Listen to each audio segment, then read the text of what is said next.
السلام عليكم ورحمة الله وبركاته.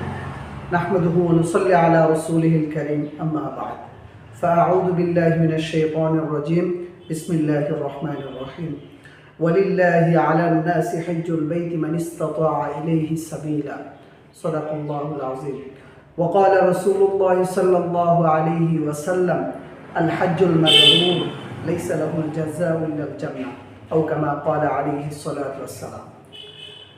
সম্মানিত ভিউয়ার্স, সম্মানিত দর্শকবৃন্দ, প্রিয় বন্ধুগণ, আমার দেশ ও দেশের বাইরে থেকে যারা আমার এই ভিডিওটি দেখতেছেন বা দেখবেন, সকলকে জানাই আমার পক্ষ থেকে আন্তরিক মুবারকবাদ ও অভিনন্দন। আমি কোরআনুল কারীমের একখানা আয়াতে কারিমা তেলাওয়াত করেছি এবং আল্লাহর হাবিব সাল্লাল্লাহু আলাইহি ওয়াসাল্লামের অসংখ্য হাদিস থেকে একখানা হাদিস তেলাওয়াত করেছি। এই আয়াত ও হাদিস অনুযায়ী দুই একটি কথা বলবো ইনশাআল্লাহ। ওয়া মা তাওফীকি ইল্লা বিল্লাহ।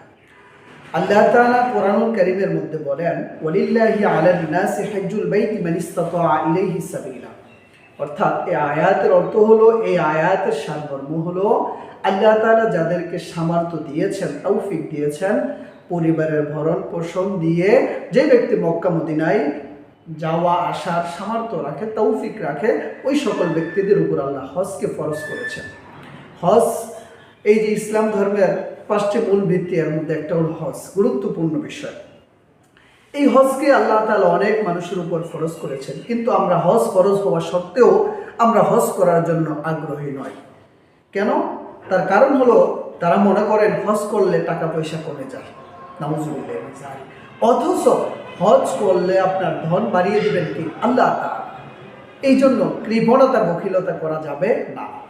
এই জন্য আসুন, যাদের উপর হজ ফরজ হয়েছে, আমরা হজ করার জন্য উদ্বুদ্ধ হয়ে, আগ্রহী হয়ে আল্লাহর কাছে দোয়া করি, হজে যাওয়ার জন্য যে সকল কার্যকলাপ আছে আমরা সেগুলো সে অনুযায়ী কাজ করি।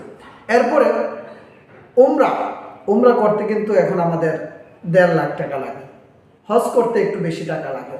তো এই জন্য আসুন আমরা উমরা করার জন্য অন্তত আল্লাহর কাছে বেশি বেশি দোয়া করতে থাকি, আর কিছু কিছু টাকা আমরা জমাই। আর আল্লাহর কাছে যদি আমরা দোয়া করি, আল্লাহ তাআলা আমাদের জন্য সহজ করে দিবেন। আসল কথা হলো, হজ উমরা করার জন্য আকাঙ্ক্ষা, ইচ্ছা লাগে।